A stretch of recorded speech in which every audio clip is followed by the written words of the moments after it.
Okay, bye. I love how every time you tell her that she's on the podcast to make her really uncomfortable, she actually isn't.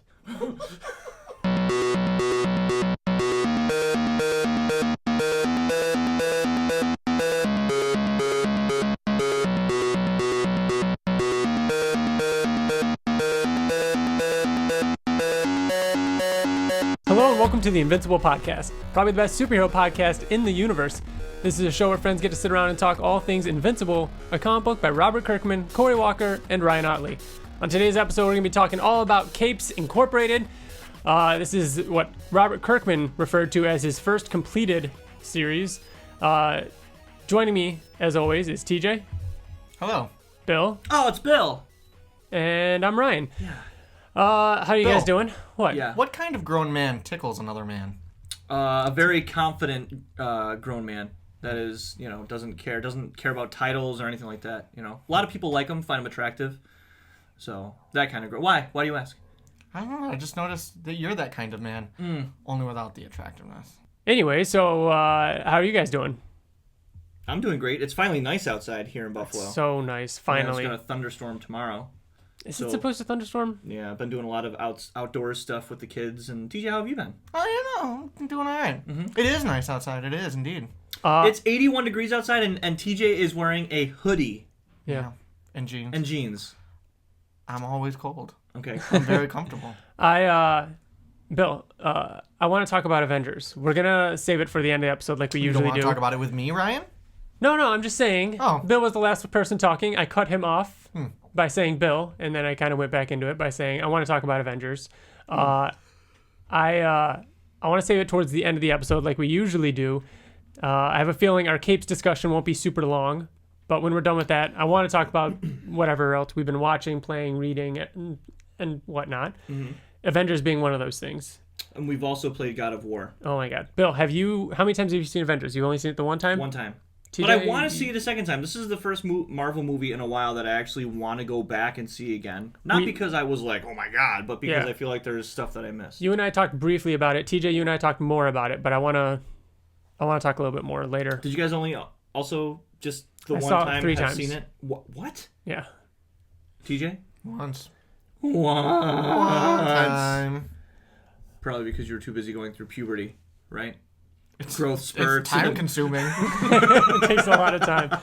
A little bit of housekeeping before we get into the episode. You can find us on Twitter, Facebook, YouTube. Leave us an iTunes review. That always helps people find the show. You can email us at theinvinciblepodcast@gmail.com. For some reason, I forgot about that. That it was Gmail? Gmail? That it was Gmail. I don't know why. My personal account is Yahoo. Mine too. But Yahoo? Why did we choose Gmail? I don't know. Because the Invincible Podcast is Gmail. Probably. The Oblivion Song Podcast is also Gmail. And I just think that's weird. Speaking You of think other so? Gmail, I feel like Gmail is kind of like the standard right now. You think so? I feel like it's Yahoo the new. It's I think not Yahoo the was. new, but it's what Yahoo, in my opinion, is like fucking MySpace. You know what No you one can do to uses. settle No one this uses my. is you no one ever can does. email us with your thoughts on the show and things that you want us to do, and then we can look at who you have, and then we can discuss that. What a there you doozy! go. What an episode that would be, right? TJ, you mentioned the Oblivion Song. A new episode of the Oblivion Song just came out today as of this recording, and a new episode of the podcast will be out this Friday. So if you're hearing this episode, you'll be able to hear the latest episode of the Oblivion Song podcast. And we haven't even heard it yet because we haven't even recorded it yet. Exactly. Let's Right. time travel. Whoa, that's wicked time travel right there. Do you think it's going to be a good episode? I do. Yeah? Did you guys read the new issue I read today? it. I feel like it's going to be You a read good it. episode. I feel like the second issue. I think there was. Well, no, it's not. Okay. yeah, we're not gonna get into it here. because we haven't even This discussed is- it yet. yeah. We don't talk to each other about stuff anymore We until we're on don't the really podcast. like to talk to each other in general. No, Period. this is the first time I've talked to you guys in 2 weeks. So, That's not true. He was joking, and you ruined the joke. Now people don't know if we're sincere anymore. You are sincerely going through puberty, though. How's that going? I see you have a little bit of facial hair. Good for you. I like it's keeping up with it. Yeah, all right. coming along. It's keeping up with me.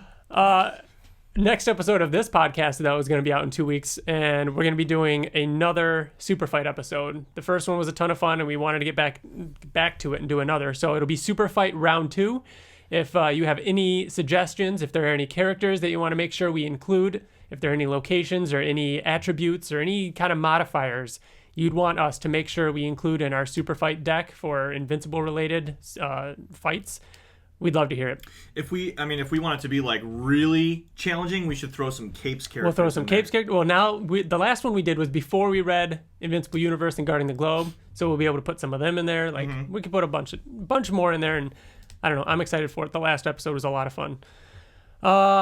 Couple news items. There was a Comixology sale. I don't know if it's going to still be going on if you hear this. That was pretty cool. It was it's all the tie-ins for was it everything for $5? No, it was all the all Invincible issues $1, trade paperbacks $5 digitally.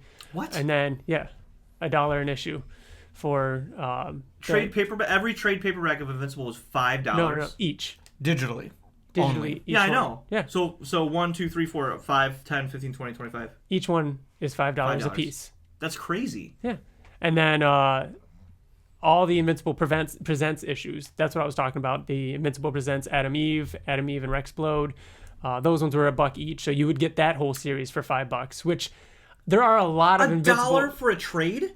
No, that one would be $5. $1 each issue. Oh, okay. Of those. Yeah. All right. So a lot of Invincible fans hadn't read those, and those are huge. Like, we didn't really talk about that much. TJ, you and I talked about it a little bit in like our third ever episode, talking about his past and everything. But those issues are really good, and they have a lot to do with the, the core of who those characters are. Adam Eve, like her powers and the limits of her powers. It explains her limitations and why she can't do certain things, which is important. So I highly recommend those. Ottley tweeted out a picture of the Ultimate Collection Volume 12. I'm very excited about. Those have always been my form of collecting. That will be coming out. I believe it's May 22nd. So hopefully we'll have that before next episode. What's the up? Compendium? No, the hardcover. The last hardcover. Okay. I was going to say the Compendium is July. Yeah. I have an off-topic, not really off-topic question in regards to Eve's powers. Now that I'm thinking about it. So, spoiler alert, Eve can't die. Mm-hmm. She just gets close to dying of old age and then reboots as like 27-year-old Eve. Why doesn't she reboot at baby Eve or teenager Eve when she got her powers? What makes it that it's that age that she reverts back to? I don't know. I suppose it's whatever she wants. But does she have will? Because she didn't even know that she was doing it. She was just like, oh, I guess I can't die. And then she was just that age again. I'm sure it's subconscious, I mean, she willingly made her breasts bigger at one point. That's true, I guess. She willingly made Mark and her and Tara stronger. Yeah. So I'm sure there's a point in her brain that is still aware. I don't know. My mind just went there really quick. I'm sorry. Interesting, though. Yeah. What if she, made her leg like a baby leg? Well, do you think she repaired her... really cool. Did she repair her leg after... Yeah. I feel like that was a thing. After Thrag. I feel like that was... I think she she no longer did. had a robot leg.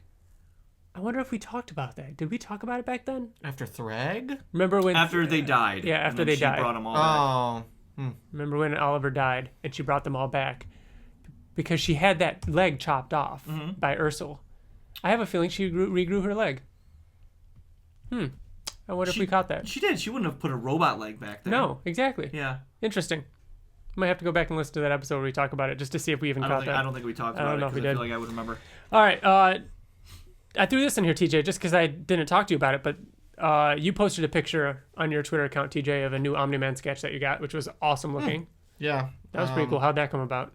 I just wanted a new commission. I always see... I forget his name, but I know him by his Twitter handle, which is Crease Art, CREEE Art, A-R-T. He did I actually bought a Batman off of him that he was selling on Instagram, and I wanted an Invincible one to go for my Invincible collection, so I didn't have very many Omni-Man commissions, so I reached out to him, and he did it. No, it's awesome. I really like it.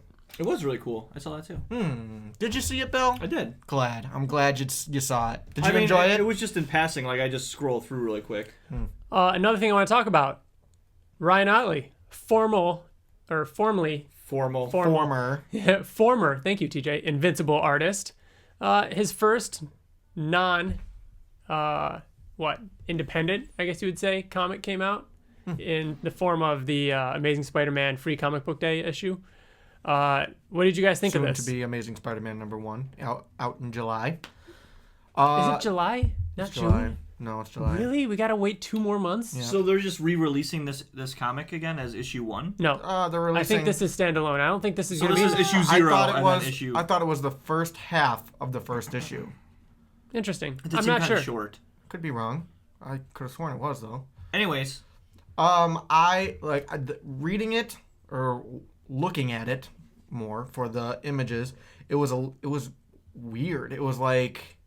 It was like kind of jarring. Vertigo. It was like it was like Yeah, it was... I felt like I was reading. I had to keep reminding myself I was reading Spider-Man. Exactly. That's how I felt too. I didn't feel that way.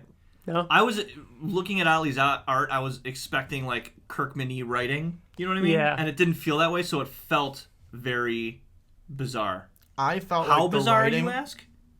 How bizarre. How bizarre? TJ? I felt like the writing was okay. Yeah. It was all right. I mean, we didn't jump on it to be like, oh, this. But I guess this is the writer that did the Captain America, the Hydra thing, right? Yeah, he's done a lot of stuff, though. I mean, he's pretty big in the Marvel Universe. I liked Ottley's interpretation of the characters. I've always liked them ever since we saw that first original photos for it. I It just still feel is like a little... being the artist of Spider-Man. Like, he always talks about how he loves it and it's like a dream come true. The first thing, like, what got him into it was Spider-Man and things like that. But I feel like it's got to be a bitch to draw. The webbing and, like, all the, like, his suit with all the, like, lines. I feel like it's, like, look at his hands. Like, I feel like that's got to, and the webbing, it's got to be, it's got to be a bitch. I thought that it was interesting seeing Ottley draw a character with such limitations compared to Invincible. You know what I mean? Like him like just jumping over something and something like... We're so used to just Mark flying through things and throwing like the hardest punch you've ever seen in your whole life. Yeah. You know? I was a little... I'm still a little... I don't know what the word is, but I don't know why Electra is now Electra. I don't know who she is. I don't know her story. Yeah, I don't know who Big Wheel is. It made a joke like, unless you've been living under a rock, Kingpin is now... I thought they did an okay job. Mayor or whatever. Yeah. Well, what about his roommate, his friend Robbie, the son of Robbie Robertson, which is now his boss? Yeah. So it's not James Jameson, it's Robbie... It's Randy Robertson, son of Robbie Robertson, my boss at the Daily Bugle. Yeah. That can't be just, they hired somebody with RR instead of JJ. It has to be some sort of reboot that happened, maybe? Well, I don't think it's a reboot because he even makes mention that Robbie is his second roommate. So I think that they're drawing attention to who I'm assuming is probably Norman. Not Norman Osborn. The third roommate is Boomerang. Yeah, we find out that the third roommate is actually Boomerang at the end. Oh yeah, no, he talks about that it was that Robbie is his second roommate. Oh really? Maybe maybe he had in the past he had a roommate before. Yeah. I see what you're saying. Yeah, referring to someone that he used to live with. I'm assuming is not Norman. What's Norman's son? Harry. Thank you. Norman. Yeah. It has nothing to do with JJ. What? And that has nothing to do with JJ and this new Robertson or whatever. Yes, it does. I'm saying it's making mention of things that happened in the past, just like you're saying Jameson, as you call him, or what the rest of the world calls him, J. Jonah Jameson. Something happened, and we don't know what it is because we didn't read Marvel before it. Yeah, I didn't feel too lost when reading it because they did kind of make the jokes about who these characters are and what's going on, like with Fisk. Fisk is the mayor, right? So, I don't know. It should be interesting. But I'm excited to pick it up. Nobody Wilson. July? We'll talk about other comic stuff at the end. All right, so Capes. I think I'm ready to get into this. Is this it? Yeah, that's it for news. So the main discussion, Capes Incorporated. Capes was written by Robert Kirkman, and it's drawn by Mark Englert. Who also did the penciling, inking, and the coloring. Yeah. So he did everything. ironically, for the first 3 issues of this, Russ Wooten Kirkman did the freaking letters of letter. yeah. But for the first 3 issues, Kirkman actually was doing the lettering. Really? Yeah. Interesting. Yep. He lettered all the comics back in the early days when he was getting started, and then it switched over to Russ Wooten. Of course, we know Russ very well. He's done just about everything. This was originally a 3-issue miniseries. It ran from September, October, and November in 2003, and that was around when issue 6 of Invincible came out. Mm-hmm. And he just launched Walking Dead. Yes. The same month that he was working on, I think, when he released this, he was also releasing The Walking Dead. Mm-hmm. Which is a little weird when you think about Why? it. To think that this was the same time as Walking Dead? Yes. Because it feels old? Yes. I thought it was interesting that like he had this idea for a while. It was originally a wrestling comic, right? Like it was all about pro wrestlers because wrestlers were big in those days, and so it was called Between the Ropes. And he took a lot of the character designs that he had come up with for that wrestling comic and turned it. He drew them. Oh like, yeah. He came up with like all these ridiculous costumes, and that's why like if you, hopefully if you're listening to this episode, you've at least read it, and if you haven't, stop, read it. It doesn't take that long. It's not great, but you know, for the sake of reading it, read it. But the characters. There's a guy in a monkey suit. Yeah, which is just I mean? I read was just a store-bought Halloween costume, and his name's like the Gorilla or something like that. Like all the characters I think are hilarious. And it seems like very 90s wrestling. All the characters are, so it kind of makes sense. Mm-hmm. Captain Capitalism and everything. So here's a quote. Find something you enjoy. I'm gonna try that again. Find something you enjoy doing, and then figure out a way to make money doing it. When Bruce Bolt first heard those words, he took them to heart and set out to do just that. He's now teamed up with a group of like-minded individuals. What would you do if you woke up tomorrow with amazing and fantastic powers, far beyond what a mere mortal could do? I'd become a star football player, a famous boxer, or the world's fastest pizza delivery guy. I know this much for sure. There's no way I would waste my time saving lives, helping people, and devoting all my time to the well-being of others, unless there was something in it for me, and neither would these guys. So this whole comic it's about basically the police, the superhero police, or day job. It's like the blue-collar superheroes of the Invincible Universe. Which I thought was interesting. I don't think that this could work in the Invincible Universe because there's the Guardians of the fucking Globe that do this shit for free. So who, like... Well, they're funded by the government. Yeah, but why? The Guardians are funded by the government, aren't they? But they're not paid. Well, they're not paid. And they're not funded by the government. They fund Cecil. We've never really gotten into that in Invincible. Invincible starts his own thing when Eve gets the cell phone thing, which is kind of like Capes. But doesn't Cecil take care of his mom and all? You know what I mean? Like he makes sure that he works fine. And then when he takes the earpiece, he's essentially working. Mm-hmm. I think that Cecil covers them all. Like he has to have money. We don't see Mark get a job, right? So I think Cecil gives them money. The government pays them, I would think. And this is that's like your professional. That's a government job. And these guys are guys that aren't good enough. Having read Capes, do you think that Omni-Man was coming in, clocking in every day, had breaks, went on disability? No, not for a government job. But if he worked at Capes, he would. Yeah, right. But I don't think that was the case for Guardians. Really? No. How do you think they made money then? You think that? So you do think that Omni-Man's coming in, clocking in? Nolan wasn't a writer. He was a novelist. He sold books. Yeah, that was kind of his alter ego though early on. Yeah, but I mean that's how he made money. Yeah, that's true. No, you're right. Like it always felt like all of these other heroes exist in the world to do greater good. They don't care about a paycheck, right? So, they just do it, but they also work day jobs. These people get paid, but then what is the difference between in your mind? What's the difference between Bolt and Omni-Man?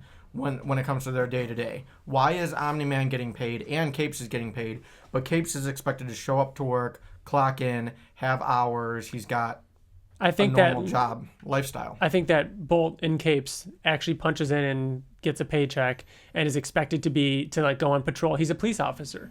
Whereas I think Omni-Man is a salaried FBI agent who gets sent on major missions, or he's like SWAT team or something. He's in the military. He gets paid from the government, and he goes on military missions. That I guess makes sense. That's what I think. Because I mean, Bolt was even like, "Oh, it seems like a job for the night shift." Yeah, exactly. He didn't even care. He didn't even care. No, they do it as a job. They're police officers, essentially. Right. I agree. but I don't think that they get paid. I think Which ones? I think the Guardians. Omni-Man, the Guardians. I think the Guardians are just like the teen team. Like they're like the teen team obviously wasn't funded even by Cecil. Yeah. But I think that that the Guardians formed a team initially, and Cecil took notice and wanted to fund them to help them. Right. Doesn't pay them personally. Right. And then they kind of joined forces together with Cecil's government money and their actual. I have a really good example. It's kind of like this. Okay, Peter Parker has a day job that pays rent. Yeah. These guys, their day job is being a superhero. Mm-hmm. Peter Parker puts on the costume after he's done working and goes and fucking patrols and stops bad guys. Yeah. These guys, when they go home, they're done. They're not. They don't do anything. Is Tony Stark paying Tom Holland's Spider-Man? No, but I mean, it's kind of similar like that. He could. I don't think. He could be. I don't think Omni-Man is like Spider-Man, though. He doesn't do it on the side while he's attending school. Like, I think of Omni-Man as being the SWAT agent, you know what I mean? Or something like that. Like, it's James Bond is another example. Like, does James Bond receive funding? How does he, like, what's his job? Who pays him? How does he, like, afford things? I understand the concept of a special agent. Uh-huh. I just don't think that's... James Bond gets paid. Exactly. That's what I mean. I think of the Guardians of the Globe as kind of a James Bond. They even talked about how Nolan was living off of his novel money. Yeah. No, I get that. But then it's just weird when it comes to all the other ones. What about all the other Guardians? But then Britt gets paid a shit ton of money just to be Britt. Like, he doesn't have another job. Well, he owned a strip club in the beginning. That's true. We are going down a hole that I don't think... It's not important. Yeah. So... I want to talk about the first 3 issues first. The first 3 issues came out as I wanted to talk about the last 3 issues first. What? I'm kidding, and you ruined it. The first 3 issues, like I said, came out around issue 6 of Invincible. They were one story. He released them as a miniseries. He left breadcrumbs and left things open for other things, but he considers that a complete story that they went on to wrap up in the pages of Invincible. We're going to get to those in a minute. The first 3 issues. What do you guys think? Page 1, it shows Kid Omni-Man fighting Titan. That's the cover. Is it the cover? Yeah, so he actually... Kirkman and he says, "A little help, please." And Bolt is sitting on a bench, and Bolt says, "No can do, pal. I've got 10 minutes left on my break." Right here was when I thought, this isn't going to be very good. And I was right. I mean, that's the thing. Like, it really plays into the whole shtick of these are paid. It's corny. Yeah. It's corny. Yeah. I mean, it feels a little, not space not ace? to say amateur, but it's a little tropey and... It's made for children. What's interesting, though, is that the tone of this is... I understand what Kirkman was trying to do, but Invincible was issue 6. Yeah. And way different from this. Like, and almost a skill level. Yeah, this... Like... And it's not just that we're not just talking about the art. I mean, even the writing just feels like he wrote this, like, several years before Invincible. Yeah. And which is... I bet he did, because there's no, like, mention of... There's no reference until the end of this. Yeah. You know what I mean? I bet he wrote the first couple issues of this years before Invincible came out. He even said that he had tons of different ideas that he was pitching and finally got Invincible off the ground. I bet this was an old one, and then he just decided to publish it and then finished it. Yeah. The cover of the first issue, I liked how Titan was on the cover. Yeah. I mean, a very early villain. But very interesting. Like, the intro of this volume, that's all 3 of them, has Kirkman talking about it and what a huge failure it was and how it tanked and how it was supposed to be an ongoing comic, but then they were like, no, it's got to end. And he said that he thinks that a reason for the failure was because of the covers. Yeah. He said that they were very corny, that there was text bubbles on them like this. Yeah, that they don't do that. I think he was going for that, I don't know the era, but that, old-timey comic appeal to it, and it just didn't hit. Yeah, but I mean, the second cover is No Stop Hitting Him. his shift is over and it's Kid Thor talking about Bolt getting. And it's a shame because I think that there is something good buried in this. Like there's some good moments in it, and especially when we get to the finale. But I don't know. It was all right. I mean, it follows Bolt. Barry Bolt, I think is his first name. Is his first name Barry? It wasn't Barry. I think it's something like that. Anyways, there's a lot of nods to like characters in the Marvel and DC universe. Yeah. Obviously, he had a lot of fun with the character costumes and designing the characters that are around him. Professor X, Batman. There's a Spider-Man knockoff in there. Oh yeah, there's a Spider-Man that like it's he like rides. blatantly Spider-Man. Yeah, there's Blade. Blade is in it too. Yeah. Oh yeah. Captain Cosmic or whatever. He's obviously Superman. He's even got the curl from the 80s. Yep. Like with the weird. Oh no, the 90s. After the death of Superman. Yep. Yeah. What was with the Ali G? I don't know. And he just appears randomly. He's like their PR person, and it was like, that's it. I thought it was good. I mean, it's clearly Ali G. A couple other references in the first issue to Invincible, other than Titan being on the cover. We've got Bolt mentions that he wanted to be called Black Samson, but the name was already taken. And that he mentions that all black superheroes have lightning in their name somehow. Or black, yeah. We've got Titan fighting Machine Head. So early signs of their rivalry was shown in this issue. There's a flashback to a scene where they talk about Chronodial, which is this big, Egyptian crocodile. That goes through time. Yeah, it's like a time-traveling Egyptian crocodile. It's a cool-looking character, but it's this big... it's like their original failure, essentially. A lot of heroes died that day and whatnot. But when you look at that picture, Omni-Man was there fighting. In Viltrumite. In his Viltrumite clothes. In Viltrumite clothes, yeah. And... that's how Capes Incorporated was made. Was that... There was an attack that happened. Showed that there was a need for heroes. And then, what's his name? Big Head or... Big Brain. Big Brain. Big Head. This guy who apparently is losing his powers, used to have psychic abilities, now doesn't, and he runs the company. Yeah. Yep. And there's a ton of stuff that's like we've talked about already, like, oh, you're going to be late for your meeting. I'm going to need time and a half for this, or I'm going to need back pay for this, or, talking about shifts and going to meetings. And like it's very, very clear that this is a workplace. This is a workplace. That's you got the water cooler moments. That's what, That's what a lot of it is. It's like, hey guys, here's this joke. I'm going to hit you over the head with it a million times. Yeah, it's very obviously that's what they were going for, what Kirkman was going for. In the first issue, we've got a jailbreak from Stronghold Penitentiary, which we know is in universe. But yeah, other than that, we get introduced to Kid Thor in the first issue. He's the new guy. So let's talk about his personality in this is completely different than his personality in Guardians. In Guardians, doesn't he talk with like a Asgardian accent almost? Like he's not like Knockout actually makes fun of him for saying certain things a certain way. I don't remember that. I don't remember that either. Really? Because I kind of thought that he did. I don't remember that. But I remember somebody doing it, but I don't think it was Kid Thor. Okay. Anyways.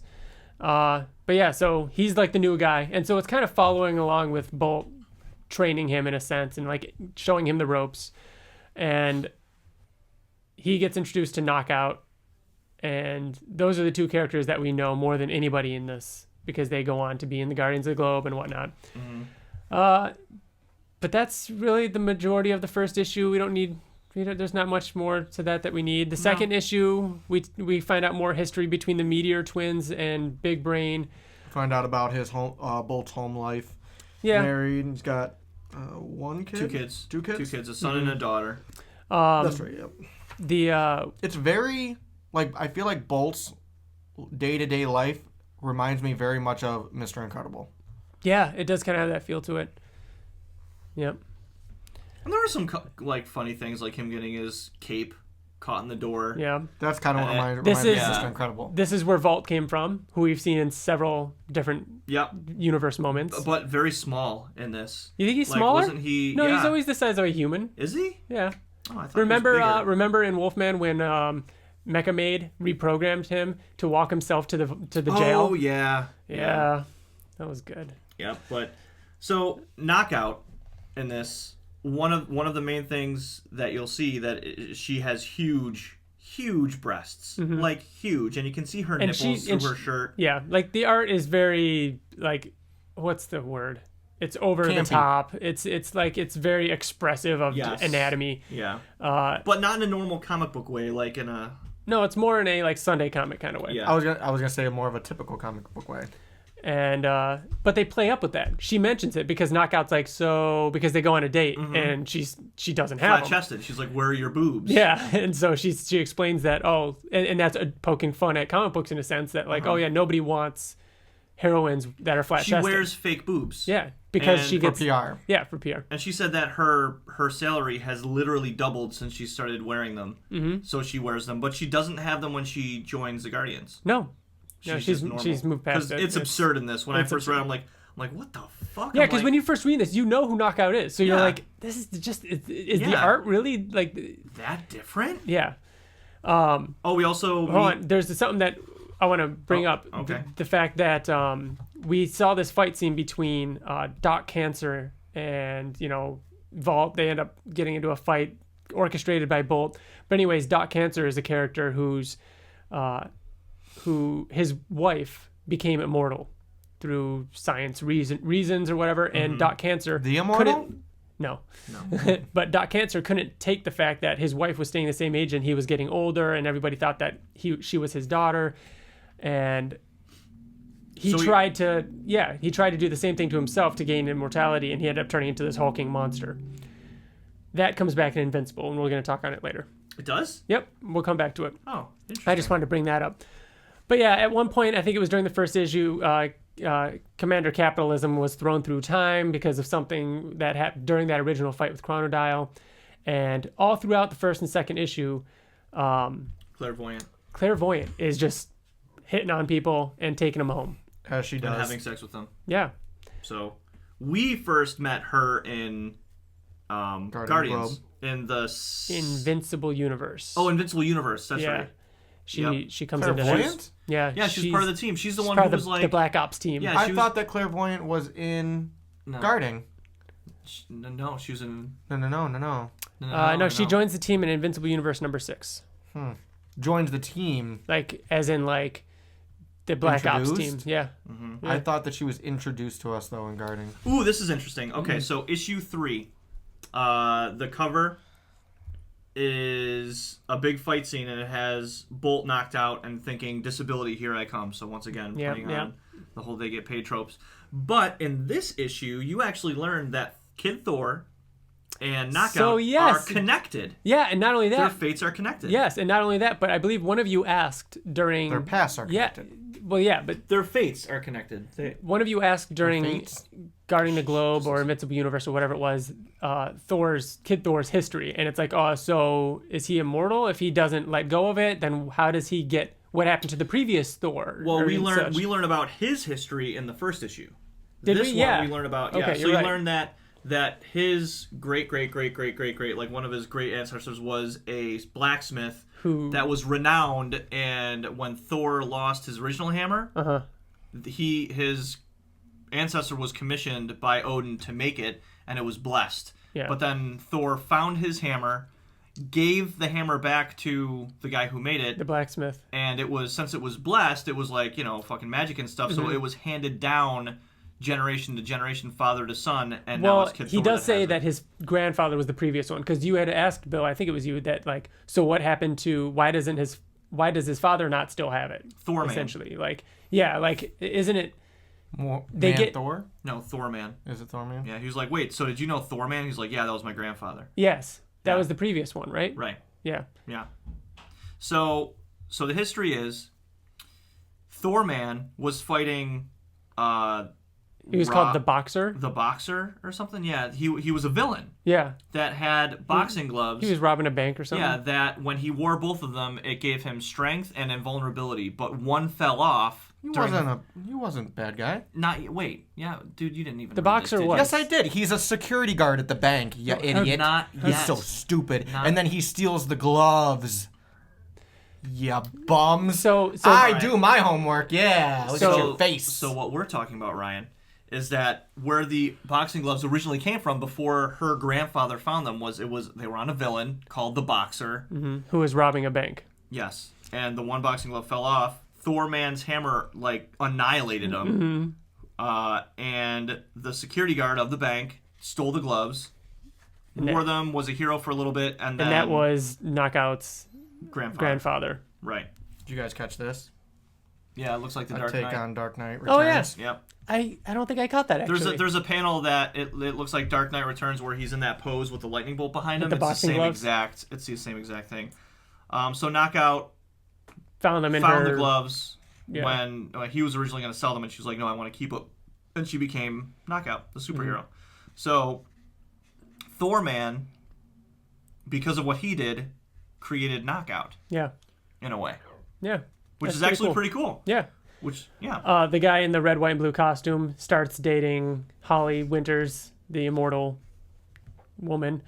What is the guy's name that was thrown through time? I think it was Cosmic something. Yes, I always get Captain Cosmic, and the other one is Commander Capitalism. I think that's what it is. Okay, I always get those two mixed up.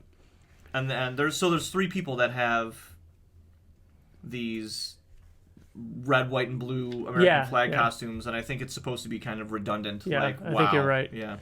I always thought that Super Patriot was in this. Oh, really?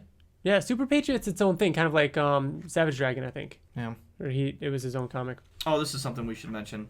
So throughout the issues, there is a Nazi robot cyborg. He broke out of prison. Then he's just sitting in a basement. In an alleyway, and he's just an inactive cyborg, and then sometimes he wakes up and then walks. all of a sudden he just attacks the Capes. Out of nowhere for no reason. Headquarters. Apparently. Yeah. Wow. And he kills a lot of people. That we know of at this point in the comic. He squeezes and just smashes Red Devil's head. He cuts someone in half. He rips one of the the Comet twins in half. Yeah. And kills one. Oh, so the twins. They were the Meteor Brothers. The Meteor Brothers. The Meteor Twins. They were hit by a comet when they were about to fight. A comet when they were about to fight because they hated each other. Or a meteor, you mean? Mm. And they got power from it when everyone else died, but they only have their powers when they're no less or no more than 30 feet apart from one another. Yeah, which is kind of like their what's the word I'm looking for? It's like curse? Yeah, kind of like the fact that they hate each other, but they're forced to be next to each other at all times if they want powers. And they were doing an interview with someone that said, well, why did you stay together? And they're like, because we have fucking powers. And then it's because we're more responsible than that. Of course we're going to use our powers for good. Right. So this Nazi robot thing tears one of them in half, so the one guy loses his powers. And they're second in command to Big Brain, the Meteor Twins. Right. And this big fight ensues, and then it turns out that it was Big Brain the whole time, the leader of Capes Incorporated, that found this thing during one of his missions. One of these because during World War II in the war, in the past when he was young, and he never had a reason to use it. But he's been lying, saying that the entire time his powers have been growing. Mm-hmm. He's been controlling it with his telekinesis. Yeah, he's been controlling this thing, so it was actually him. So then he actually gets in a cyborg suit. Yeah. So I'll ask whichever one of you wants to answer. Why? What is his motivation for attacking his own company? I couldn't find a reason. Really? I thought that was awesome. So, do you remember, TJ? I mean, he talked about how he wanted to get funding. Yeah, from the first issue, robot to get funding. From the first issue, he's doing an interview, and he was talking actually to, I think it was the Meteor Twins in the beginning, saying that they've lost funding, they don't need anything like that, and it's as much as I hate blah blah blah Chronodile attacking, it gave us the funding we needed. He's basically doing the thing where it's they required an immediate attack, something so big that it would force the government to give them more money. So that's the reason why. Because even when he was talking to them, he was like, "In time, you'll know why I did this." But he never talks about his reasoning why. That's the reason why. He's creating a scenario. He does say that, and he says it in the last issue too. He's creating a scenario in which he's showing them why Capes is needed. Yes, because he Capes is his life. He wants it to continue. So he lied about losing his powers in order to bring it back and cause such a massive attack and so much damage that it would force, funding for them. So this ends with Big Brain jumping forward and saying you don't stand a chance.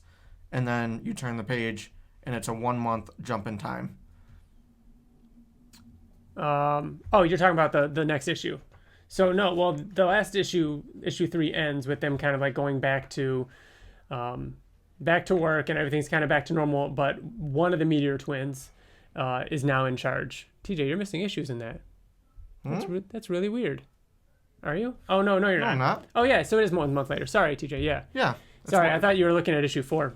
No. But yeah. So he jumps forward and says you wouldn't stand a chance, and then there's an explosion, and then literally it's just 1 month later.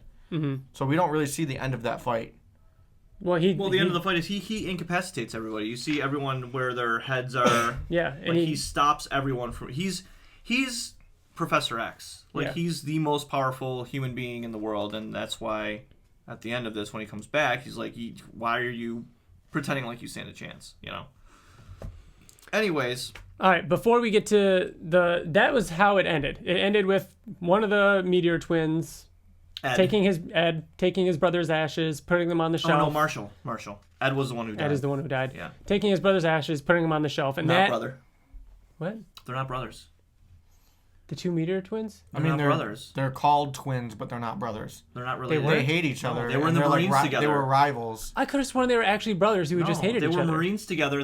They hated each other. They're only twins because they're both. Yeah, that's the name of their. That's actually really funny. I thought they were actually twins. Don't they look alike? No.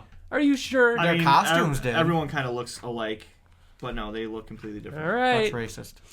Okay, before superheroes. Yeah. Okay. Now the final issue. That was the final issue. Then Kirkman brought it back as backups in Invincible. So Invincible 27, 28, 29, 30, and 31, and then 34 through 38, and then 40 and 41. All those had a few pages in the back of those issues of Invincible telling the story of how this wraps up in what we're going to start referring to as issue 4 of Capes, even though it's like the size of 3 issues. Before that happens, appearances in Invincible include issue 8 from Invincible, where Ryan Ottley's first. Yeah, you're right. It is Ryan Ottley's first, where a few of the Capes members are at the funeral for Damien Darkblood for the Guardians of the Globe. And then issue 9, when after the Guardians of the Globe have died, they are recruiting new. From Capes? Are they at Capes? They were recruiting new Guardians after they had died. Clairvoyance, they're in the background. Yep. This is when Monster Girl first gets introduced. Holy shit, Holy Water? Yeah, Holy Water's over there. Red Devil, Blade. Speedball is the guy with the... that shoots. How do you like some balls in your face? How do you like some balls in your face? Yeah, so Red stupid. Devil. They're all there. Captain Cosmic. Yeah, they're all there. They're at Capes. They're in several scenes. Anyways, then issue 11. The actual issue 11 with the Omni-Man telling Mark the actual story of how he came to be, like how he ended up on Earth. He talks about how, I soon found myself becoming a regular, him helping out superheroes fight, and when he first met Debbie. It's showing the Chronodile fight That's scene. the same exact. It's not the same panel. It's not the same. But the interesting thing, that scene on purpose. The interesting thing is the first issue of Capes, where that image is shown, was around issue 6 of Invincible. This is issue 11 of Invincible. So like Kirkman had all these threads that he knew was tying together, and he kept them all together. So we read this long before we read Capes, long before we knew who Chronodile was. He was just a monster in the background. Mm-hmm. And he actually has... Do you think that anybody that read Invincible read Capes? I think some of the people that read Invincible at the very beginning definitely probably read. I'd say so. They gave it a shot. Seems weird. I feel like the majority of people, it goes without saying that the majority of people that have read Capes have read Invincible. So. But not the majority of people that have read Invincible have read Capes. Not the other way around. Yeah. All right. Issue 16 of Invincible is during the alien invasion that was caused by, in Brit, Red, White, Black, and This Blue. I is believe the it was alternate caused. reality. Nope, this is when they come back to their reality. So the Angstrom is gathering other Angstroms. They bring them back to their reality, and there's Capes the alien is invasion there. going on. Yeah, I remember Capes was there when we were reading it in Brit. In Brit, yeah, they have a scene. Yep. During that fight. Invincible 17 is Mark is on his way home, and there's a fight scene going on that he stops to help. It is Bolt, Commander Capitalism, Kid Thor, fighting Doc Cancer, the guy that we were just talking about. He knocks out Bolt. Bolt's like, hey kid, how you doing? Basically, Invincible asks, who is this guy? What's happening? He explains that he's a guy that has immortality and he wants to kill Commander Capitalism because he stole his wife, and he's freaking out. And let's see, Mark flies up into space, freezes him, and then he runs out of oxygen. And that's pretty much it. We see more Bolt talking about it. Kid Thor, I think, knocks him out. Doc Cancer out. And then we see Holly and Commander Capitalism, and he talks about how, for a chick that's smoking hot, who's guaranteed to never age a day, you bet it's worth it. So yeah, it continues like directly. Wow. And this was probably a year or so after. It's just so weird that I read that happened. Just kind of like, it's just assuming things, there's other heroes and shit. That's the universe. Yep. And then the next your stupid face all the time. The next Change it. The next one, issue 27, leads directly into the fight with an Omnipotus. All the Capes guys are there. And they mentioned that too. Yep. They fight Omnipotus, and then when that issue ends, in the back of that issue where they fight Omnipotus is the first ever backup for Capes. So now we're going to refer to that as Capes issue 4. And it says, they even say like, yesterday with that fight with Chronodile. Or no, with the fight with Omnipotus. He's like, that was what we needed. We did good, but granted, the Guardians were there to help. Yeah, again, talking about the fact that they need disasters for their day job. Like they need, like we've talked about this before, if there's no crime, there's no need for police officers or government or anything like that. So question, Big Brain doing what he did, killing heroes for the good of other people. That's a very Robert Kirkman thing. Mm-hmm. It's kind of robot-esque. But it literally came out of nowhere. Like, it was built up in 3 issues, but it was quick. It felt like, who the fuck is this guy? It's like, I get why. I don't know. Mm-hmm. I don't think that aspect of him being good was written into his character. I mean, it's there. I understand why you thought that, because it is Robert Kirkman-esque. Yeah. But Robot was written like... Oh, well, yeah. Obviously, that's 110 issues of build-up versus 2. I mean, yeah. But, I mean, it's still the unexpected apparent good guy turns on all the good guys for the greater good. It's that whole trope, which I thought was interesting. So, one of the Meteor twins, the Meteor twin, I think they're referring to him as, Marshall, is now running the Capes Incorporated. And super powerless. Yeah, he doesn't have powers. Right. Everyone's a little worried about him being boss. They have a meeting, and then he kind of relates to them and says that not much is really going to change, and everyone kind of likes him as a boss. So the big things that happened in this issue, because it is long. Yeah, we can just skim through. Yeah, so we find out that Marshall still has slight powers, like not as strong as he was before, but if he carries the urn and he's still close to Ed's remains, he's still kind of super powery. Mm-hmm. There's more fighting with Vault. One of my favorite lines was during this fight with Vault, where he said something along the lines of Vault cannot be contained, or something like that. It was just a really funny remark. He kept talking about how you can't contain a Vault, and Vault can't be held, or something like that, and Bolt was making fun of him for it. The art, huge jump, by the way, in issue 4. Yeah, there's a big difference. I was just gonna say, so the art. This is a few years later. Really? Well, you got to think it's between issues 6 of Invincible and issues 20. What did I just say? 27. So they brought this back after 3 issues. To then just do one big fourth issue finish it? That's what I've been saying. There was 3 issues as a miniseries. That's why we went over all of their appearances. And then as backups in Invincible for those issues of Invincible. Oh, so this was these all were contained. in these Invincible? were all these were all broken up in pieces in the back of Invincible. So between issues 6 and 27, this is Mark Englert's change in art. Interesting. Yeah, so that's why he brought it back to wrap up the storyline that he had. So Chronodile returns. Yep, the big bad. They go back into the origin story again on how he originally came up, and they bring up Omni-Man. Mm-hmm. Luckily, Omni-Man showed up to help. Otherwise, there would have been many more casualties. We may not have made it. This was years before any hint of any of that dirty business with him murdering the Guardians of the Globe. Mm-hmm. So then what proceeds is a huge all-out bloodbath with Chronodile basically fucking up everyone at Capes. He rips someone's head off. Oh no, the blade. Blade stabs him in the eye, and he pops him. Yep, and pops his head pops off. And then Clairvoyant's husband. Oh, the old guy. Because she has a husband. He gets squeezed or eaten or something like that. Oh, he gets just torn in half. Yeah, he's killed. And then there's like the other guy. I think he's the guy that's on stilts. He dies too. It's kind of like a play on Stilt Man. This is when I actually kind of liked it. This was cool. I liked seeing the fight with Chronodile and all the heroes using their abilities and whatnot. Mm-hmm. On a nearby building is Ed or Marshall, whatever, one of the Meteor Twins holding his brother's ashes, and he goes to attack him.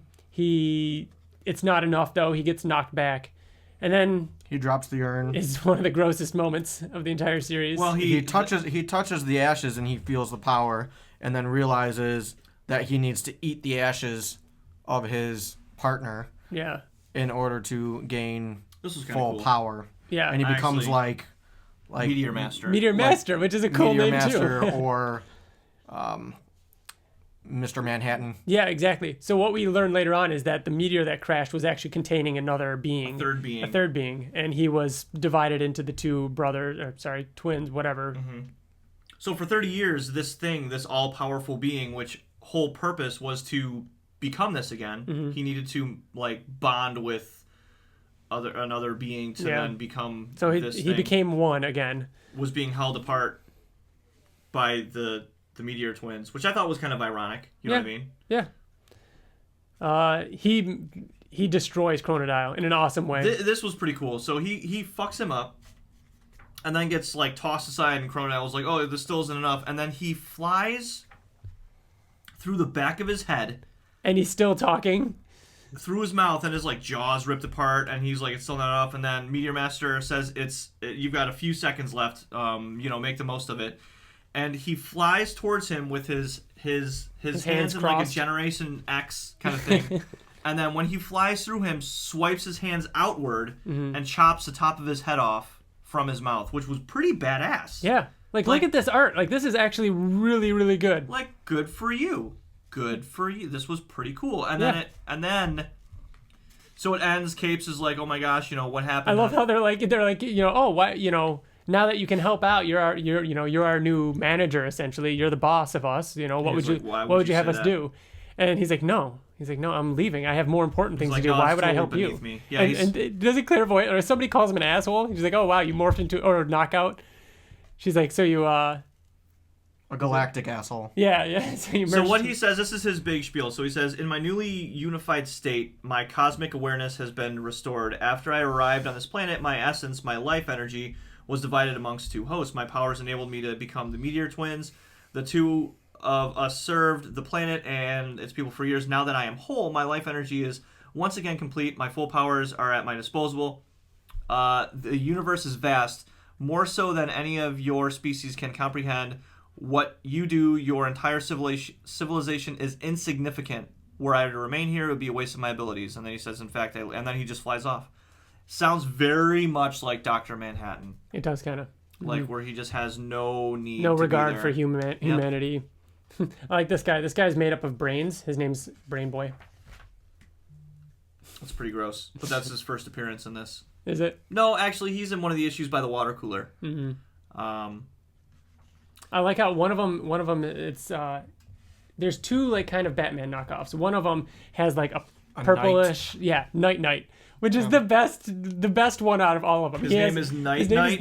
Oh now my it's God, like night as in like nighttime, and night as in like a knight of the round table kind of thing. So he has like armor and a moon on his chest, but it's also kind of Batman-esque. So his name's Night. So the next page we get the funeral for the Blade knockoff, the old guy. Clairvoyant's husband. And then the Stilt Man. So we have Savage Dragon, Invincible, and Eve. Super Patriot. You have Bulletproof, Brit, Rex, Robot, Monster Girl, Cecil, Donald is there. And then all the capes, like Immortal. I don't know if you said Immortal is there too, yeah. So it looks like pretty much everybody, and then all the Capes Incorporated guys are at this funeral. And then Mark mentions that he was in space. He was in space. He wasn't able to help. He could have helped here. And then Eve was like, you can't be everywhere. That's while he was fighting the Sequids, or while he was on Mars with that whole thing, which is why he wasn't there for the Omnipotus fight either. Because during those issues, he was in space. Yeah. So yeah, it wraps up. Kid Thor and Knockout are dating, whatever. They're living together They're living together. Yeah. Commander Capitalism, it gets visited by Big Brain. Big Brain says basically that I'm going to continue to watch you. You got what you always wanted to lead. So we're assuming that he's now leading the Capes Incorporated. And that's where they leave it. I want to say it's pretty much where they leave it off on. Yeah. And then there's the moment goes with back home with his family, and then gets called out with Captain Cosmic, and they fly off. Which is also a Kirkman type thing to do, where it's like with Britt or something, just end it on a note with him and his family. Like every day to day, back to the grind, everything's the same, or like everything just kind of continues on. Which I mean, that's how Invincible ended too. So here's some of my superhero characters from high school. I'll admit Brother Love is probably not very PC, but that was kind of the idea. So these are sketches from Kirkman. From Kirkman that he did in high school. So he wrote, Brother Love. You got to appreciate that a little bit, regardless of, this being whether or not it's, that great of a series. Like, it has some heart to it. Yeah. No, totally. And I think it's cool because this is the only time that I've ever seen sketches from Kirkman. Yeah. Red Devil. Yep, shows Red Devil. Blue Bolt.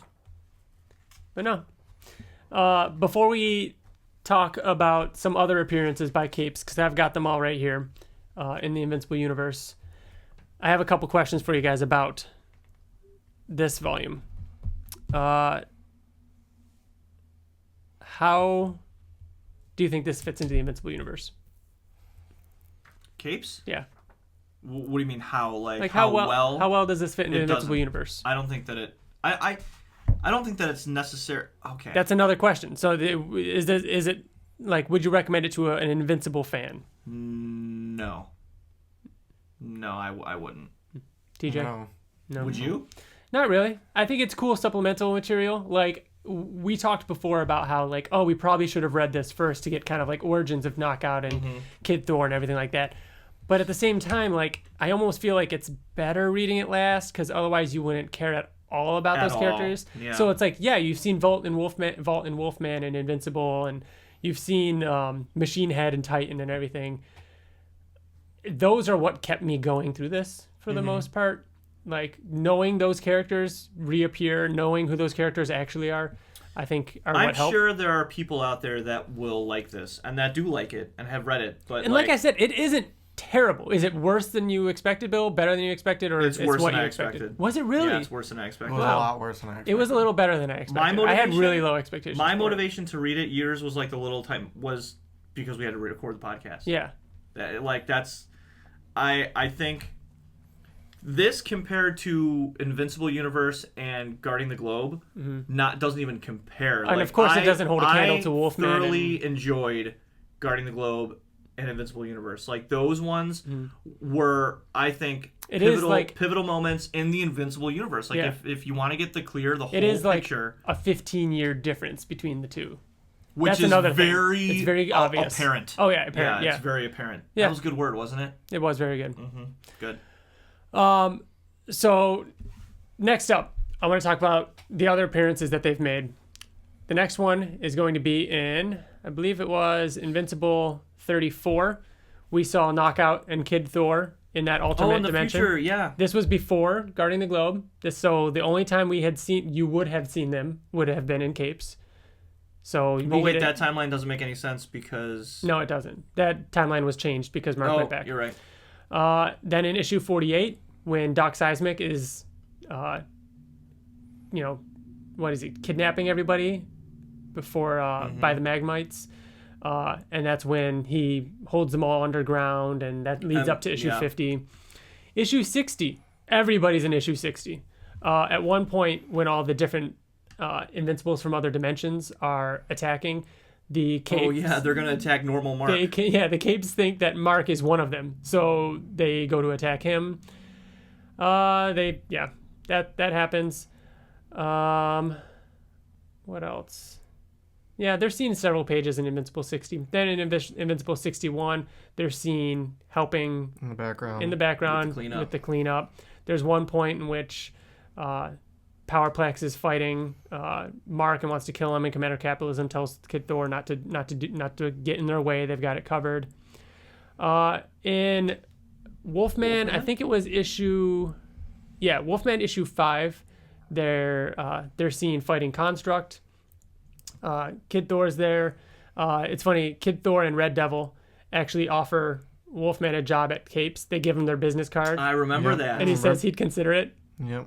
Wolfman 16, there's it's the moment when the Face breaks out of prison. This is one of the best issues of Wolfman. That is my favorite issue. Isn't that when Wolfman stakes him to the ground? Okay. The cover of this issue, this entire issue is It was like the resolution brilliant. of everything. Yes, I love it. The capes show up at one point.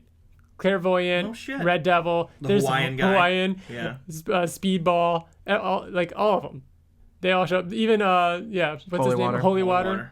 They all show up and they help fight, help stop the prison breakout, and that continues in issue 17 with them continuing to help the cleanup and the aftermath of the prison breakout. Then back to issue 24 of Wolfman. That's when Darkwing asked all the capes to help with the grog. Yeah, the little grogs. The little grogs. Pieces. Yep. Again, you don't know who these characters are beforehand, but now we do. Now back to Invincible, because we're going chronologically here. In issue 82, Rex had just come back from the Flaxon Dimension. Cecil puts him in charge of the capes. He says they're at his disposal, along with the Actioneers, Wolf Corps, and so on. In 94, when Monax is attacking, they try to call in capes for help, but they're too busy fighting Magmites, so they can't help. Then Guarding the Globe, issue 4, is when we find out that Kid Thor and Knockout have joined that team. So from then on, they're officially part of the Guardians. They're out of capes. They're not capes members anymore. In Invincible Universe number 2, we got the dragon fight. With what was his name? The little Chinese guy. Yes, Lu Cho? No, it's L. Isn't it like Lu. L-U... L-U-X. L-I-U-I or something like that? Yeah. Yeah. Their capes show up to help with that fight. And then Invincible Universe. At the wedding. Obviously, yeah. Invincible Universe 10, the wedding between Knockout and Kid Thor. There's a lot of capes references in this one. Brother Love is in there. Brain Boy's in there. Holy Water is actually the one that marries them. I remember that. Oh, yeah. Let's see. Mostly because it's the most recent thing we just... Yeah. Then, issue 112 of Invincible. I threw this in here, too, just because it's the death of Kid Thor and Knockout. Oh, my God. That's so sad now. See, it adds a little something. Her head gets chopped off and she's crying because of Kid Thor. Yeah. Fuck Rex, dude. Yeah. What a dick. And then issue 116 is the last time we see Capes Incorporated at all. I could have sworn we talked about... Weren't they in the last issue or something? No. We talked about it, and when did we talk about it? Issue 116, Maybe last they time were in Guardians or something. We were talking about how, like you said, I just can't stand how they always throw in your face about how they're... On the clock? On the clock. We definitely talked about it recently. I don't remember what it was, though. I don't think it was the last issue of Invincible. Maybe it wasn't Invincible. It was something else then. Maybe. in issue 116, the last appearance of Capes in Invincible, as far as I can recollect, is the funeral for Kid Thor and Knockout, which they were buried together. We can see here. And then everybody's there. There's Night, Bill. Yep. There's Night. There's all of them. The werewolf. So it's interesting. The first issue of Invincible that Capes are in is the funeral of the Guardians of the Globe. The last issue of Invincible that Capes are in is the funeral. So they're kind of bookended by funerals. I threw this one in here too. In Brit. Bill, remember this? In one of the last issues of Brit's ongoing series, that Brit from another dimension. Oh shit! Chronodial. Yeah, has a stuffed Chronodial in the background. In like kind of his trophy room. There's Omnipotus there. But yeah, there's Chronodial. Oh yeah. So yeah. Lots. Wow. What? It's just crazy that those little things would be in there, like to have written that and to be like, you know what, there should be a Chronodial in the background. Yeah. It's impressive. It is. And those are all, think of all the different artists. Writers. I mean, yeah, there's a couple different writers in there.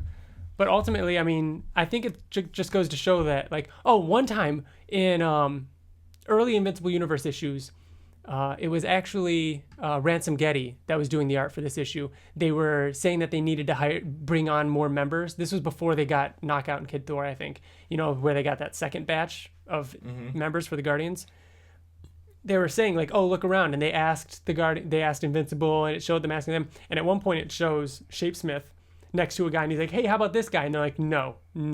Like they just shut him down. It was just one panel, and I had no idea who it was. I reached out to our friend Devin, asked him who it was. He didn't know. It was Speedball. It's the red mask with the yellow circle on his head. He's one of the Capes. He's the guy that shoots balls. Oh. Yeah. So even Ransom, like, I think it's because Ransom Getty or Tony Moore, like, they read Capes. They know who those characters are. They know they're in this universe. So they put in little things like that. Nate Bellegarde in Brit had to have known Capes. He knew who the Chronodial was, you know? Or it's Kirkman writing it all in. And I don't know how Kirkman keeps all this stuff straight because it took me a long time to figure all that out. Yeah. But yeah, I don't know. That's Yeah. So you feel again, like you look like you're overwhelmed. It's exhausting. No, I it's just like, you know what? If I don't. I mean, you know what? It's clearly Kirkman's early writing. I like, even if he is listening to this right now, I would tell him like, I mean, you're amazing at everything that you've done, but yeah, I didn't care for this. I didn't really like it at all. I'm not scared to say that. You know what I mean? I didn't like it. So here's the thing. Here's the difference. Okay, so Brit Volume 1 was bad because the writing was bad, and like it was disheveled. We kind of liked Volume 1. We didn't like Volume 2. Volume 2 was the messy one. Okay, whichever one was messy, like that was bad. This was not bad writing at any means. It was just and I think it's a really cool concept. Yeah, I think it's a cool concept. You said what was bad? Brit Volume 2. Brit Volume 2. You're saying that this was better than Brit Volume 2. No, I'm saying this was you didn't let me finish. That was bad because of the writing was actually bad. It was disheveled. It didn't make sense. This was bad because it was uninteresting. And the shtick of it ran out really quick. You don't think like that is the I don't writing? think no. I think the shtick, No. I think it being uninteresting is all writing. Like what was happening was like, no, that's like saying that the story of it is bad. Like you can't take a story about a slug and make it interesting. You can try to. I like the story. I liked the story that was in Capes. He's a ninja slug. Done. And that lasts. You're interested. You're fucking interested for one issue, and then it runs out of steam, which is what happened in Capes. I liked the story of in Capes more than I liked the story in Brit Volume 2 because it was a mess and it wasn't. It was almost impossible to follow along. Right. They did a really good job wrapping it all up in Brit Volume 3, but you know it just wasn't there, and the corniness in Capes just wasn't for me. And it, you know, I'm glad they got to wrap it up with those, whatever you call it. So back pages of Invincible. Yeah, Kirkman in the intro, which is like a 2-page, him writing kind of like about Capes and how it was supposed to be a sister issue to Invincible to show like the big events that happened and different perspectives. I feel like he was trying to do too much too soon. You know what I mean? Like, as opposed to establishing Invincible and those characters and slowly kind of branching off and doing things like he did with Invincible Universe, which was like 1,000 times better, but I just didn't feel like he bit off more than he could chew with creating this team-up book to kind of coincide in this universe that he had ideas for, but he didn't have quite a lot done yet. You know what I mean? That's why he was able to throw capes into like the bigger events, which I liked. That was, I mean, I didn't need to read this in order to get who capes were and what they were in Invincible. Because you got it right in Invincible. Yeah, we got okay, they're on the clock. Oh, I need to make overtime. Got it. That's kind of fun. Yeah, but that's how it works. And then seeing them thrown in. That's and stuff how like it works. It's supposed to be a one little tongue-in-cheek thing. Like, these heroes aren't doing it because they want to be here. They're doing it because they're getting paid. Cool. Move on to the next page of Invincible. What's happening? You can't create an entire comic from that because that's the shtick. That's what I'm talking about. I think that this was like Kirkman's first try. It wasn't, though. He was writing Invincible for almost a year, not even a year before this came out. Not even a year. No, I disagree. 6 issues. I disagree. I think that he was writing this long before. He did. Invincible He said started. that. Yes, he did. This was in his long mind. before. Yeah. But so I think it's evident in his writing. But as a professional, he did Invincible before he did this. Like, released professionally. As a reader, he did Invincible before this, but as he physically wrote it, he did this. Yeah, we don't know how long. It's like Oblivion Song. We don't know how long he had. But I'm sure. How do we know how long it took Mark Englert to? You know what I mean? Like, they could have been working on it back when Invincible started. So I guess it's one of those things that either way, it doesn't matter. Either way, yes, it does feel a little. You actually think about that, and maybe we'll talk about that on the Oblivion Song podcast. But that's another thing to think about. Like, now that you mention it, Ryan, is that people that read Oblivion Song now think, because some people have said, oh, it reminds me a lot of Stranger Things, a lot of Stranger Things. He started this 3 years ago before Stranger Things. So I mean, there's different perceptions that change in time. Yeah. I mean, I do think that Capes was his first try, and then he perfected it in Invincible. And Bill, you even said in the intro, he's like, yeah, this was a failure. It didn't work. So that's it for Capes. Let's move on from Capes. I do want to mention that our previous episode, which was a kind of character study on Oliver Grayson, I want to give a shout out to Mellow the Human over on Twitter, who came up with a great name that we didn't come up with. When talking about Oliver Grayson's twins, and if they would have gone on to be heroes, it would have been cool if they would have been called the Omni Twins. Oh, yeah. That's a good name. That makes so much sense. Doesn't it? They can't be anything other than that. Exactly. And then he said Kid Omni Twins when they get older. Oh, the Young Omni Twins, Kid Omni Twins, Young Omni Twins. And then Omni Twins. Or Omni-Man Twins. Omni-Man Twins, yeah, I guess. Omni-adult. The Omni-adults? The Omni-adults. Yeah. No, I think Omni Twins works. We're going to talk about some other stuff for a little bit before we wrap up. Bill, I saw Avengers 3 times. It is my favorite Marvel movie. Really? Yeah. Winter Soldier. Yeah. Winter Soldier's. I mean, Winter Soldier's number one otherwise, but. No. It can't be otherwise. It has to be one or the other. Well, no. Then Winter Soldier's number 2. Yeah, that's what I mean. Like, wow. Yeah, really? Dude, it's got everything. It was so well done. Before Bill goes, it's been 2 weeks. I'm gonna give my opinion because I think Bill's is different than ours, but if you've heard us talk before, I'm not a big fan of the Marvel movies at all. Like, I think they're all kind of the same. We've talked about it before. I won't get into it, but not a big fan of the Marvel movies. However, I loved Avengers. I wasn't expecting to. I feel like the Marvel movies either rely too heavily on cool action scenes or on comedy, and I thought that this movie had the perfect amount of both. I thought it was very funny when it needed to be, but it wasn't just hitting you over the head with it, and the action was very cool. And what's funny is because the theme of the movie is balance, and it had that. Yeah, it perfectly balanced, as all things should be. Like Thanos, everything with Thanos was awesome. One of the best villains in any movie. You know what I mean? His whole story with Gamora, like everything. Obviously, this is spoilers.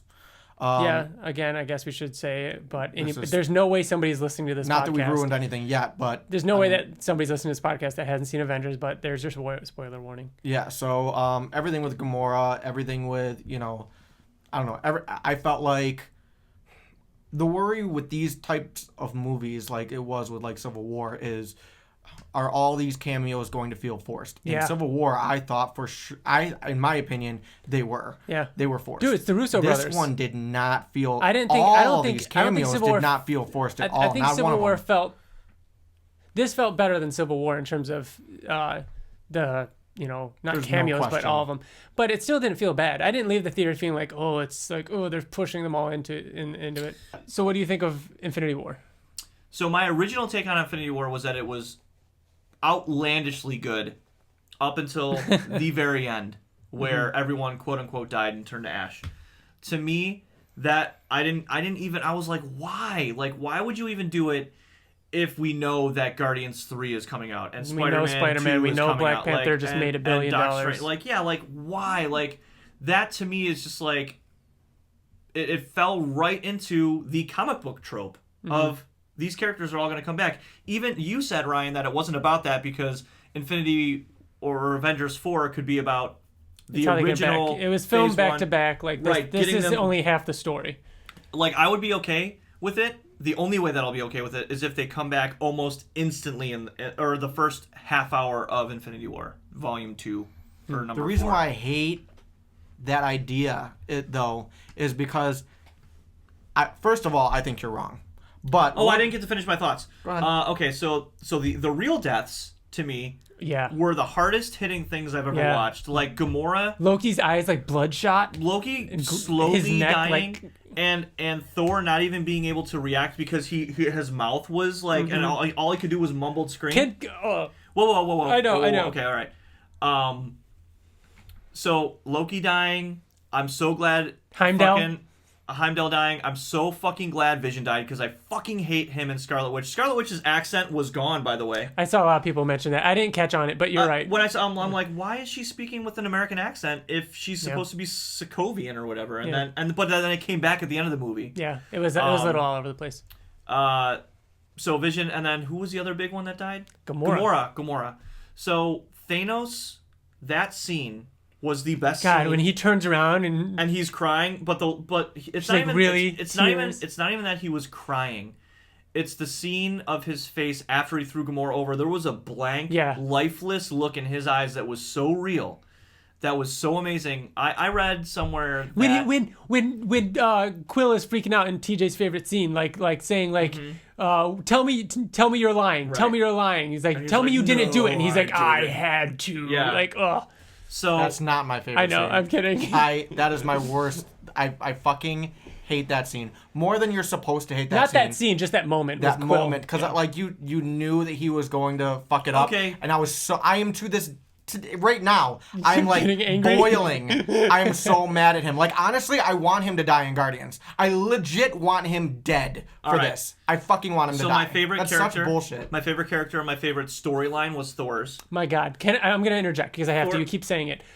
Chris Hemsworth has had the my God, when he best cried. transfer. Okay, has had the best transformation. I had always been a fan of like Thor 1 and Thor 2, whatever, but I wasn't. Nobody liked the Thor movies, and I totally get that. I understand why people don't really like them. I kind of like the Thor movie. It was all right. I get why people didn't like it though. Between Thor Ragnarok and then this movie, like he has made that into an awesome character. He had the loudest cheer in my theater on opening night was the moment the Stormbreaker came through the Bifrost, and then he caught it and then jumped up in the air, and there was like lightning everywhere, and his eyes were glowing. That got was the the loudest biggest cheer. Yep.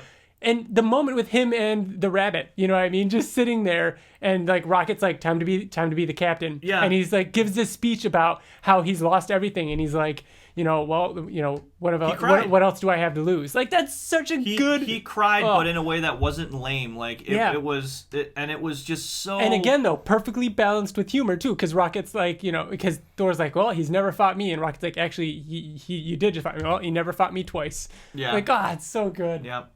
I feel like I had another really good point to make about how I felt about the movie. Oh, TJ, I know everyone hates that because they're like, oh, Peter, you couldn't, like, that could have stopped Thanos. No, it couldn't have, because Doctor Strange has seen every single fucking possible future, and the one that they're currently on is the only one that could have stopped it, so Peter had to do that. Okay? B, that right there is the biggest cop-out, and you just applied it. You're not even going to touch on that? B, fuck you, because you apparently... You're not even going to say it. B, that was a cop-out. You've never loved anybody as much as Peter has loved Gamora, because I would react the same fucking way. If I had no idea, if I couldn't say goodbye to Liz, and then found out that some fucking asshole that was supposed to be Liz's dad killed her, and I had no way of ever seeing her again, I would have fucking reacted the same. I would have shot that motherfucker in the head. Well, you just said to me, I'm going to shoot it right back at you. You didn't like the end. But Vision saw it a million times, and he had to do it. Doctor Strange. Thanos. You're getting your facts wrong already. Thanos had to do what he did. Even though you hated it, it had to happen. Because Doctor Strange saw it a million times. 14 million. So, what do you got to say? Nothing? I don't have to say anything. So, it had to happen. It's if one's a cop-out, then the other is a cop-out. Quill, that was... You can't say, oh, well, Peter Quill had to do that because of Doctor Strange, but I hated the ending with Thanos snapping his fingers. Like, no, so why did you hate... Why does that make your blood boil? I'm not saying that I hated it because of the story. I'm saying or that they wrote that in there. I'm not blaming the Russo brothers for that. Mm-hmm. I'm saying I hated it more than I was supposed to hate it. I don't like the character. The moment where it's like the glove is almost off. You weren't like mad at him for that. You're supposed to. You're supposed to be mad at him, but I was supposed to be disappointing. Boiling. Right, but I totally relate. I could relate. Yeah, to it. No, I see both sides of what you guys are talking about. It is that was not my least favorite part of the movie. To me, not in any way. To me, that was realistic. I can accept the fact that he did that. He is a loose cannon. He's always been a loose cannon. That is his character. And it doesn't matter. Like he turned red. Like he saw red. I'm sorry. He saw red. He just started punching him. He didn't care at that point. He lost someone. And yeah, you're supposed to hate that moment because it literally shows. It cuts to the glove almost being off. Spider-Man's got it, and it's like, yeah, it sucks. Other things that I'm excited to see again is knowing that you have quite an opinion about this movie. Yeah. Well, I've only seen it once, so I have a lot of unfinished thoughts. The fact that Cap and Iron Man aren't even in it together. Yeah. Like, they didn't see each other at that time. Which is like, I felt like as the movie was almost ending, I should have been like, there's no way either of them should have or could have died because they need to be in the next one. But also, that's what makes it a good movie, thinking, because the whole time I wasn't thinking at all, wait, when are Iron Man and Cap going to meet up? I didn't think that at all because the story was so well written, even though there were so many parts and stuff like that. So that's my take on Infinity War. Yeah. I think that the ending... I don't believe that you're right about it being that they're all just going to come back. So you think Black Panther could be dead? I don't believe... No. I'm not saying that they all are dead, but I don't think that it was a total cop-out for them to do what they did. I believe that there's going to be consequences for it, is what I'm saying. You think that, they're all just going to come back and I'm going to hate... If they all came back... Tell you what, if they do all come back like you think they're going to come back, then I'll agree with you. I guarantee that doesn't happen. I don't think that they're all... I think anybody who died before the Infinity Gauntlet snap... Nope, I'm talking specifically Infinity Gauntlet. I bet there will be some kind of consequence for that. Okay. Of course, yeah. Okay, of course they're not just going to reappear in the next movie. I think it's all going to be about... the sacrifice it'll take to get them back. I agree. I agree with you about the of course, but I think that Bill's saying that he hated it because he thought that it's all just going to be undone. Do you still agree with that? It's all just going to be undone and it is what it is. Yeah, I think that everybody who died via or no longer exists, their souls are trapped in the Infinity Stone, which we kind of all know, right? That's why Gamora is there. Yeah. The Russo brothers even confirmed that's Gamora's soul in the Infinity Stone. I think that there will be sacrifices in 4. Iron Man will die, Cap will die to bring these people back, but every single person who died because of the snap will come back. Like, this is a universe. This is, even on a smaller scale, this is Earth with 50% of its population gone. This is not, it has to be reversed. It's all about how it's going to be reversed and what's going to happen in order to do it. Right. That's awesome. Right. That's fine. But I don't think for a minute that all the Guardians are coming back. I think even Gamora. Yeah. Because she died she's in the Infinity Stone. I think Loki Vision, and them are dead. I think Vision will even come back. I think Vision will be you dead. think that Cap and Iron Man are going to sacrifice themselves to bring all of those people back? Wouldn't it have to be a 50-50 trade? No, we don't know the science or that's what I mean. There's going to be some kind of consequence. It's not going to be just those two. I'll trade you me and him for everybody else. So who are all the people that were turned to ash? Oh, it's all the new characters other than the original 6, essentially. Mm-hmm. They're all coming back. So which one of those people do you think aren't going to come back? Do you think Drax could stay dead? I certainly don't. Groot? So do you think... I'm talking about the world. The people you don't know. Oh, I don't care about them. They're expendable. You think that Iron Man is going to sacrifice all of those people to save all the other people? I think 100% well, where's of the the trade? disintegrated people will be back because they're gonna do something to time. Something's gonna change all of that, and it's gonna be another issue. That's not gonna be a big issue because there's going to be a bigger issue that. I agree that Thanos could still kill people. Like he's still a strong, and it even said Thanos will return in Avengers 4. Well, yeah, of course, but I don't think that. I agree that Cap and Iron Man are not gonna make it past the next Avengers movie. Mm-hmm. But I don't think the reason for that is going to be them sacrificing themselves to bring other people back. I do. I don't believe that at all. So you think Thanos will just like snap one of their necks or something like that in the battle to get them back? You're saying that all of the remaining heroes are going to sacrifice themselves to bring everybody back? No, not all of them. Not all of them. I'm saying the people that like Captain and Iron Man, though you know for a fact. But you know that Thanos don't care who died, right? Doesn't it care. was all random. Right. He doesn't care. It just right. 50-50. I mean, he cares. He does care. So with that being said, no life is more like bigger to Thanos than anybody else. So it's not like Iron Man's going to be like, or all the heroes that live, just the heroes, are going to be like, we'll sacrifice ourselves for the other 50%. I'm not saying that they're going to be like, oh, in order to save everyone, we have to jump in this boiling pot of whatever and sacrifice ourselves. I'm saying that in the midst of trying to get them back, they will die. You said that. I said that they're not going to make it past. You said that they're going to sacrifice themselves in order to get them back. It's the same thing. No. Yeah. Look at this picture. They die in the wake. Devin just sent me a picture. He said, "This is taller than I am." He got a Oblivion song poster. I have it's that. huge. Oh, nice. Cool. Yeah, I have it on. All right. Off eBay. Other than that, we're done. Loved Infinity War. Yep. Everybody has seen it, and I'm gonna try and see it a fourth time. You gonna see it again in theaters? I'm gonna see it again. I want to see it again. Yeah, I definitely want to.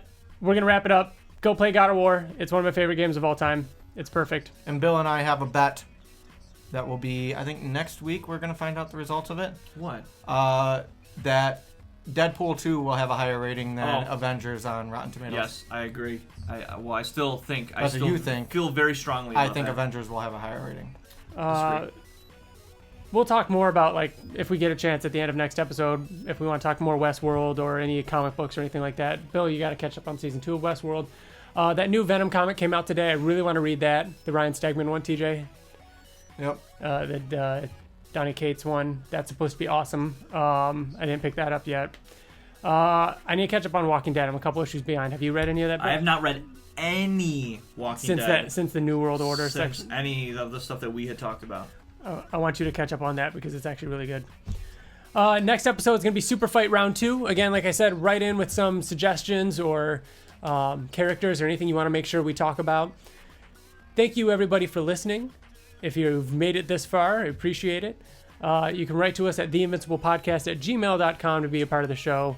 Thank you, TJ. Thank you, Bill. And also tune in for the Oblivion Song podcast, which will come out Which today. is available right now if you're listening to this. Go get it. Thanks, everybody. Bye. Bye.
Okay, kisses.